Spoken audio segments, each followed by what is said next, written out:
Magandang araw sa ating lahat mga boxing fans saan mang panig ng mundo. Ang bakbakan o labanan na ating tatalakayin ngayon ay ang pagdepensa ni Sobrel Matias sa kanyang WBC World Super Lightweight title kontra sa rank 1 ng WBC na si Dalton Smith. Fight schedule January 10, 2026, nagaganapin sa Barclays Center, Brooklyn, New York, United States of America. Sa labanan na ito, tayo po ay maghahayag ng sarili nating fight prediction, comparison at analysis na kung saan doon pa po lamang sa ating gagawin na comparison detalyado na inyong malalaman kung saan niya ba naging yamado, saan naging dihado ito mga maglalaban. Inaanyayahan ko rin po kayo na panoorin ang buong video bilang karagdagang kaalaman para sa atin ng mga boxing fans at marami rin po kayo makukuha mga basihan na posibleng makapagbibigay influensya sa inyong magiging desisyon sa labanan o bakbakan na ito. Bagamat ang Dong Sports PH Ho ay naghahayag ng prediction, mga idols, nasa inyo pa rin po ang huling desisyon. Bago naman natin ito simulan, para po sa mga boxing fans na bago po lamang napadpad dito sa ating munting channel, inanyayahan ko po kayo na sana suportahan po sa pamamagitan po ng pag-subscribe, like, and share. At para po sa mga boxing fans na walang sawa na sumuporta o sumubaybay dito sa ating munting channel, taos puso po ano po pasalamat sa inyong lahat. Wala pa Dong Sports PH mga idols kung wala rin po kayo. Kaya naman simulan na natin ang ating talakayan. Alamin na natin ang mga background dito sa magkabilang panig dahil yan po ang ating gagamiting referensya mamaya doon po sa ating gagawing comparison. So unahin natin ang sa panig ng magiging challenger sa gabi ng laban, Dalton Smith. Bilang isang professional boxer, may impresibong kartada ito. 18 wins with 13 wins coming by way of knockout, undefeated, may edad na 28 anyos at ang height 5 foot and 9.5 inches. Orthodox ang stance na may knockout ratio 72.22%. Last fight April 9, 2025, nakasagupa si Matthew Germain. Panalo ba yun na most decision si Dalton Smith? Eksperyensya ni Dalton Smith. Mga idol, ito po ay dating amateur boxer. 2014, silver medalist ito sa European Youth Championship. 2015, bronze medalist sa Commonwealth Youth Games and senior EBA championship before turning pro noong 2019. So yan po si Dalton Smith. Ibig sabihin, siya po ay dating amateur boxer bago sumabak sa pro fights noong 2019. Ngayon, bilang isang professional boxer, sino-sino ba mga nakasagupa din ito? Karagdagan sa kanyang eksperyensya bukod sa kanyang background as amateur boxer. Nakasagupa niya si Jose Cepeda, si Walid Queza, si Matthew Germain, na kung saan ang mga yan, mga idol, bukod sa katulad ni Cepeda na veterano, yung si Walid po mga idol ay may 19-2. So, di po basta. Lalo na to si Matthew Germain, na kung saan may 26-2. Yan po mga nakasagupa ni Matthew Dalton.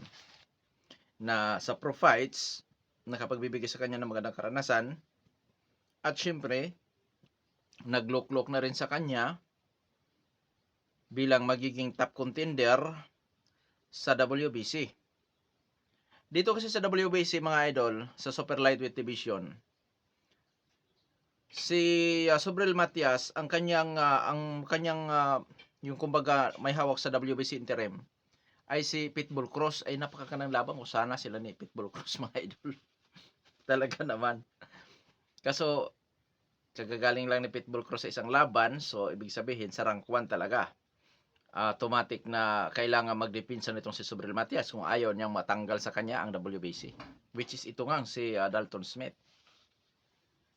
So ngayon, dadako naman tayo sa sa galawan or sa skills nitong si Dalton Smith. Mga idol, boxer puncher ang galawan nito. Pressure, defensive, brawler, counter puncher style. Timing lang din ito sa pagbato ng suntok, pero mas malimit natin makikita ito sa defensive style. Oo, moving around, back pedal, nagpapakawala po ng jab, one to combination. Paminsan-minsan nakipagsabayan or nakipag-brawlan din ito. Timing, power, accuracy. Depensa, average. Hirap ito sa mga agresibo at pag napasandal sa lobid po, isa pa yan sa napapansin ko sa kanya na parang na-stuck up parang natitigilan. O ganun. Ganun pa man, may tibay ang boksingirong ito at masasabi nating makapagbibigay din ito ng magandang laban. At may kakayahan ding mangagaw ng titulo mga idols, siyempre. So sa panig naman itong si Sobrel Matias ng Puerto Rico. Bilang isang professional boxer, si Sobrel Matias ay may impresibong kartada, 23 wins with 22 wins coming by way of knockout. May 2 talo, ngunit wala pa nitalang tabla. Sa kanyang 2 talo, sa puntusan lang ito natatalo. Sa ngayon may edad na 33 anyos, height 5 foot and 8 inches na may reach na 71 inches. Orthodox ang stance, naka-out ratio 95.65%.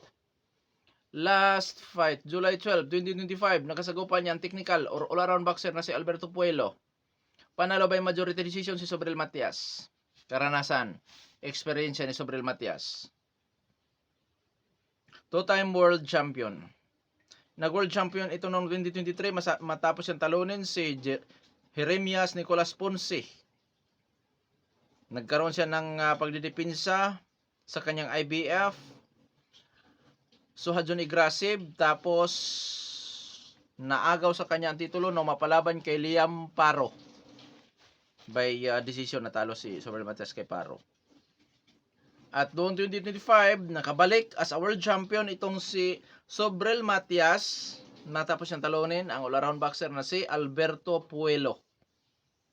O yan po. Kwentong sports, ano bang ibang karanasan pa nitong si Sobrel Matias bukod sa kanyang karanasan as a two-time world champion? Mga idol, sinuri ko kung ito ba'y dating lumalaban sa amateur boxing, hindi siya nagtagal po sa amateur boxing. Mas nag-focus itong si Sobrel Matias sa pro fights, which is matagumpay naman siya. Bagamat may 2 talo na ito mga idol, pero ang hangarin po ng isang boksingero ay ang isang magiging ganap na world champion na kung saan naka 2-time world champion na nga si Sobrel Matias. Skills, pressure fighter brawler. May pagka-agresibo ito. Makamay din. Masipag sumuntok, tagline power, timing at accuracy sa depensa, average lang din po. Malimit natin nakikita ito sa presyoran talaga. Matindi sa presyoran itong si Sobrel Matias. Oo. Durability, may tibay din po ito. Marunong ito tumanggap na suntok si Sobrel Matias. Ngayon, dadako na tayo sa ating gagawin na comparison. Taga United Kingdom si Dalton Smith. Si Sobrel Matias naman po ay taga Puerto Rico, magpangabot sa United States of America. So parehong nasa neutral ground. Parehong dayo itong dalawang maglalaban. Magkaroon lang yan mga idol ng konting advantage kung kaninong promosyon ang may hawak sa laban na to. Promosyon ni Dalton sa ang nag-under kay Dalton Smith na promotion or dito kay Sobrel Matias. Doon magkakaroon ng konting kalamangan. Pero sa dako na pagdadausan, neutral ground. Ngayon, sa ranking po tayo ng BoxRec. Dito po sa super lightweight division, rank 2 out of 2,720 si Matias, rank 7 si Dalton Smith. Ibig sabihin mga idol, hindi po pala basta itong si Dalton Smith. Wala pa itong titulo, nasa top contender pa lamang, pero sa BoxRec ay kabilang na siya sa high ranking. Kung mag-rank tayo ng 1 to 10, sakop na sakop si Dalton Smith mga idol. So, di basta. Dahil nakahabol sa rankings. At sa titulo na paglalabanan, which is ang WBC, na kung saan didipinsa ni Matias iyan, rank 1 si Dalton Smith. Hindi po basta talaga. Mandatory talaga siya na challenger. Ngayon, dadako naman tayo sa physical na appearance dito sa dalawang maglalaban. Mga idol, 33 anyos na si Matias, 28 anyos si Dalton Smith. Mga idol, parehong nasa prime pa po ito. Height, mas matangkad ng 1.5 inches si Dalton Smith.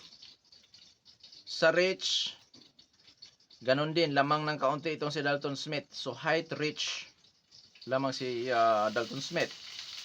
Ngunit pagdating sa knockout ratio, umaabot ang knockout ratio nitong si Matias sa 95.65%.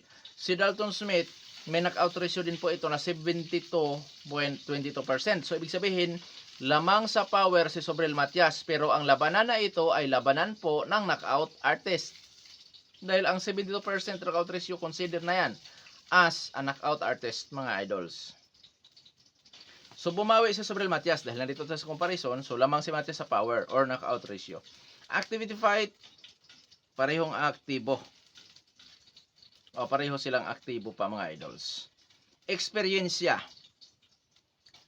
Lamang sa eksperyensya si Sobrel Matias sa pro fights, pero hindi po pwedeng tawaran ang mga nakamit ni Dalton Smith sa amateur boxing.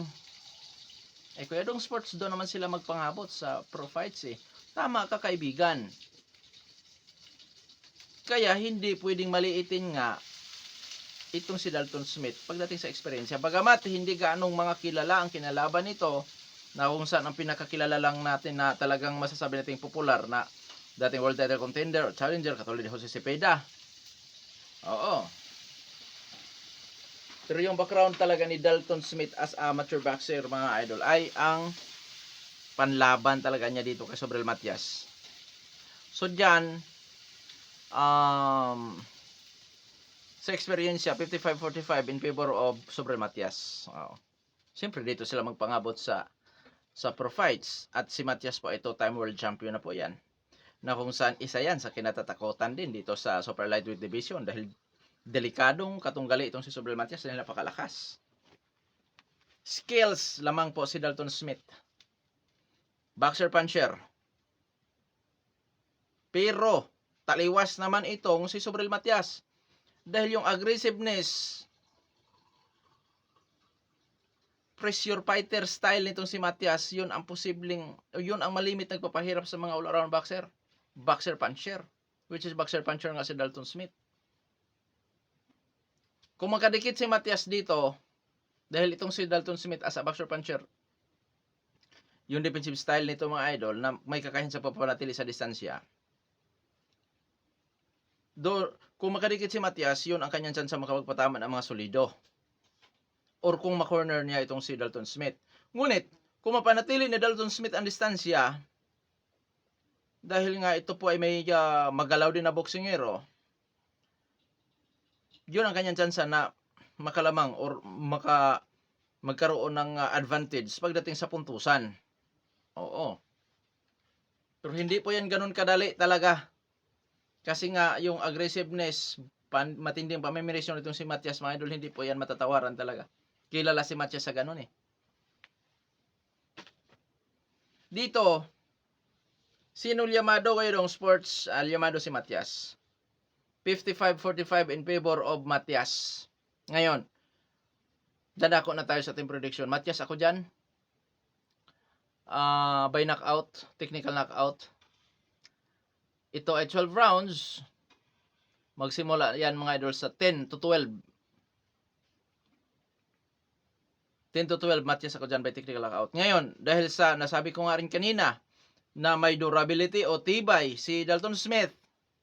So mga idol, bagamat matinding laban po yan kung maabot sa sukdulang rounds dahil hindi rin po matatawaran ang husay nitong si Dalton Smith sa puntusan.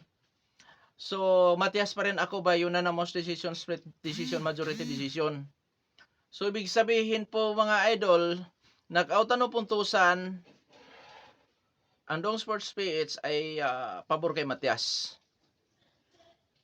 So ibig sabihin ba, Kuya Dong Sports, dahil nasabi mo na nasa knockout o sa puntusan, Llamado si Matias, wala ng pag-asang manalo si Dalton Smith. Sa comparison natin, 55-45, magandang laban. Kahit nasabihin natin dihado si Dalton Smith, may pag-asa itong manalo sa pamamagitan po ng desisyon. Sa oras na mapanatili niya ang kanyang distansya at dadalihin niya si Matias sa sungkit-sungkit lang na suntukan, pwede niyang talunin si Matias dyan sa puntusan.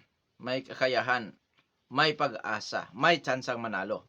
Which is hindi na ako magugulat din dyan na mananalo sa puntusan, mga idol. Dahil nga ito po ay dating amateur boxer na kung saan, mga idol, magagamit niya ang kanyang karanasan as dating amateur boxer, yung husay pagdating nito sa puntusan. Oo. Pero pag sumabay ito kay Matias, mga idol, delikado siya. Dahil si Matias talaga, mas pabor kay Matias yung sinasabayan siya. Mas pabor ni Matias yung didikitan siya. Oo. So, dito po, ang pag-asa lang ni Dalton Smith, mga idol, mapanatiling distansya at pwedeng matalo si Matias dyan or lulugiin si Matias sa decision or sa puntusan. Pwedeng ganun ang mangyayari dyan sa laban. So, ibig sabihin ba, walang chansang manalo by knockout si Dalton Smith? Sa kanya knockout ratio na umaabot sa 72.22%? Ang sagot ng sports speech dyan, this is boxing, anything can happen. Dahil itong si Sobrel Matias, hindi rin naman kahigpitan pagdating sa depensa, may tendency na baka ma-one punch din itong si Matias. Oo, pero hindi ako kumbinsido. Pero yun nga, kung sakasakali, baka round 8, round 9, round 7, baka ma-one punch knockout din itong si Matias dahil 72% knockout ratio ni Dalton Smith, malakas yan. Knockout artist din yan. At si Matias, mga idol, bagamat nakilala na ito na may kakunatan or may tibay, pero malay natin baka maisahan siya doon sa kung saan siya mahina pala. Pero pag sa mukha, katawan, sa nakikita ko, Matias kumakain ito ng suntok. Pero yun nga, hindi porket may durability po yan, ay hindi na marunong ma-knockout. Depende po yan kung saan matimingan na kung saan pwedeng bumigay din. Kung inyo naalala si, yung nakalaban ni Canelo Alvarez, Jaime Munguia, tik na yan. Kung inyo naalala yun, hindi ko inakala ma-knockout lang sa labanan na kung saan ang knockout ratio ng kanyang katunggal is 20%. Taob si Munguia. How much more? May knockout ratio din itong si Dalton Smith na 72.22%. Hindi ko inasahan yun, ma-knockout si kasi sa tingin ko kumatalo man si Jaime Munguia sa puntusan lang, pero naisahan. Si Jaime Munguia marunong lang yun bumagsak, pero marunong din bumangon, pero doon sa laban na yun naisahan talaga na kumbaga na siya mga idol. Na one punch talaga siya doon. Sa hindi pa knockout artist, unlike dito kay Dalton Smith. So may tendency. Bagamat hindi ako kumbinsido. Makumbinsi ako niyan pagkatapos ng laban, mga idol, ma-knockout si Sobrel Matias. Uy, knockout nga. Di ba? So may tendency lang.